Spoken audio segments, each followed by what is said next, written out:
சென்னையில் ரவுடியை துப்பாக்கியால் போலீசார் சுட்டுப் பிடித்தனர். செய்தியாளர் கதிரவன் இணைப்பில் இருக்கிறார்.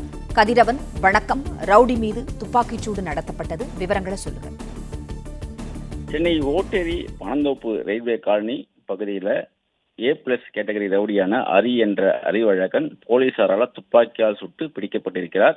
தற்போது வலது காலுக்கு கீழ் துப்பாக்கியால் சுடப்பட்டு சிகிச்சைக்காக ஸ்டான்லி மருத்துவமனையில் சிகிச்சை பெற்று வருகிறார்.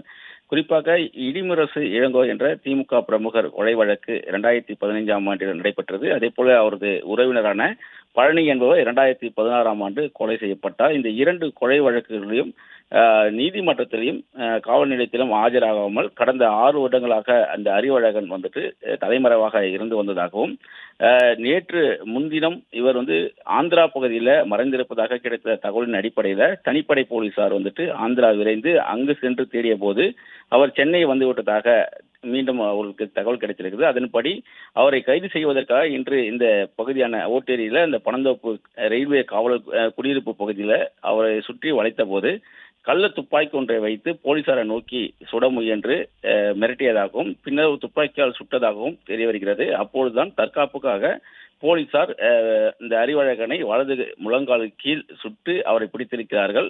உடனடியாக அவரை ஸ்டான்லி மருத்துவமனைக்கு சிகிச்சைக்காக அழைத்து சென்றிருக்கிறார்கள். அங்கிருந்து ஒரு கைத்துப்பாக்கி ஒன்றும் 6 கிலோ எடையுள்ள கஞ்சா, ஒரு பட்டன் கத்தி ஆகியவையும் போலீசார் கைப்பற்றியிருக்கிறார்கள்.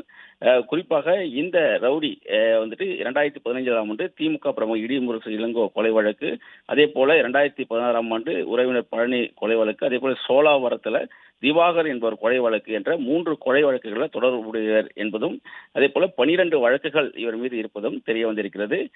தொப்பை கணேஷ், சேது போன்ற பிரபல ரவுடிகளின் கூட்டாளியாக இவர் வளம் வந்திருக்கிறார். அதே போல என்கவுண்டர் செய்யப்பட்ட முத்து சரவணனுடைய எதிரணியை சேர்ந்தவர் என்பதும் போலீசார் விசாரணையில் தெரிய வந்திருக்கிறது. தொப்பை கணேஷ் என்ற ரவுடிக்காக காத்திருந்த போது அவர் கைது செய்ததாகவும், தனது எதிர்த்தரப்பினர் இவரை கொலை செய்து விடுவார்கள் என்பதற்காக பீகாரிலிருந்து கள்ள துப்பாக்கியை வாங்கி வந்த போதுதான் அவர் போலீசார் பிடியில் சிக்கியிருப்பதும் தெரிய வந்திருக்கிறது.